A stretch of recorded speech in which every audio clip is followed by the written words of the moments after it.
एवं दूसरा direct injection. इस सिस्टम में एक कॉमन रेल होती है जिससे सभी इंजेक्टर्स को डीजल सप्लाई की जाती है। कॉमन रेल एक ट्यूब होती है जिसमें डीजल भरा रहता है। इस कॉमन रेल में ही इंजेक्टर्स लगे होते हैं। डायरेक्ट इंजेक्शन का अर्थ है कंबशन चेंबर में सीधे पिस्टन के ऊपर डीजल का इंजेक्शन। जब कंबशन चेंबर में सीधे पिस्टन के ऊपर ही फ्यूल का इंजेक्शन किया जाता है तो इसे डायरेक्ट इंजेक्शन कहते हैं। डायरेक्ट इंजेक्शन में कैविटी क्राउन पिस्टन का प्रयोग किया जाता है। इन्हीं दोनों से मिलकर नाम बना है कॉमन रेल डायरेक्ट इंजेक्शन यानी CRDI। आजकल लगभग सभी डीजल वाहनों में CRDI सिस्टम का ही प्रयोग किया जा रहा है। पेट्रोल इंजन में प्रयोग होने वाले इसी तरह के सिस्टम को GDI यानी गैसोलीन डायरेक्ट इंजेक्शन कहते हैं। आइए सबसे पहले CRDI सिस्टम की संरचना को समझते हैं। CRDI सिस्टम के निम्नलिखित मुख्य भाग होते हैं: fuel tank, low pressure fuel pump, high pressure fuel pump, fuel filter, pressure control valve, pressure sensor, common rail, pressure regulator valve, injectors, electronic control unit एवं सेंसर। फ्यूल टैंक में diesel एकत्रित रहता है। Low pressure fuel pump fuel tank से diesel को खींचकर इसे आगे बढ़ाता है। फ्यूल फिल्टर डीजल को फिल्टर करता है। High pressure fuel pump diesel को हाई प्रेशर पर कॉमन रेल को भेजता है। हाई प्रेशर पंप द्वारा भेजे जाने वाले डीजल का प्रेशर 2000 बार तक हो सकता है। कॉमन रेल एक ट्यूब होती है जिसमें डीजल हाई प्रेशर पर एकत्रित रहता है। इसे हाई प्रेशर एक्यूमुलेटर भी कहते हैं। यह सामान्यतः फोर्स्ड स्टील की बनी होती है। CRDI में विशेष प्रकार के इंजेक्टर्स का प्रयोग किया जाता है जिन्हें यूनिट इंजेक्टर कहते हैं। ये इलेक्ट्रिकली या इलेक्ट्रॉनिकली ऑपरेटेड सोलेनॉइड इंजेक्टर्स होते हैं। इनकी स्टडी हम आगे अलग से करेंगे। Pressure regulator valve common rail में लगा रहता है। कॉमन रेल में डीजल का प्रेशर लिमिट से अधिक होने पर एक्स्ट्रा डीजल इस प्रेशर रेगुलेटर वॉल्व के द्वारा वापस फ्यूल टैंक में चला जाता है। CRDI सिस्टम में विभिन्न सेंसर्स एवं ECU का प्रयोग किया जाता है। इनके बारे में डिटेल्ड इंफॉर्मेशन के लिए आप मेरा पिछला वीडियो जरूर देखें।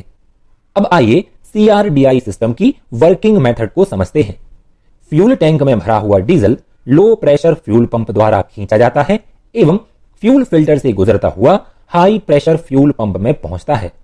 हाई प्रेशर पंप द्वारा डीजल का प्रेशर बढ़ाकर कॉमन रेल को भेज दिया जाता है एवं इस कॉमन रेल में यह डीजल हाई प्रेशर पर एकत्रित रहता है। हाई प्रेशर पंप के आउटलेट पर लगा हुआ प्रेशर सेंसर पंप से निकलने वाले डीजल के प्रेशर को सेंस करके उसकी इंफॉर्मेशन कंट्रोल यूनिट को भेजता है। इस प्राप्त इंफॉर्मेशन के आधार पर प्रेशर को कम या अधिक करने के लिए control unit pressure control valve को सिग्नल भेजता है एवं प्रेशर कंट्रोल वॉल्व द्वारा हाई प्रेशर फ्यूल पंप की RPM को कम या अधिक करके डीजल के प्रेशर को नियंत्रित किया जाता है। अब होता क्या है कि इलेक्ट्रॉनिक कंट्रोल यूनिट इंजन के विभिन्न सेंसर से सिग्नल के रूप में इंफॉर्मेशन प्राप्त करता है। जैसे कि थ्रोटल पोजीशन सेंसर से प्राप्त सिग्नल के आधार पर इंजन सिलेंडर में आने वाली हवा की मात्रा की जानकारी ECU को मिलती है। मैनीफोल्ड एब्सोल्यूट प्रेशर सेंसर से इनलेट हवा का प्रेशर एवं इनलेट एयर टेम्परेचर सेंसर से इनलेट हवा का तापमान ECU को मिलता है। क्रैंक पोजीशन सेंसर एवं कैम पोजीशन सेंसर से क्रैंकशाफ्ट एवं कैम शाफ्ट की पोजीशन की जानकारी ECU को मिलती है।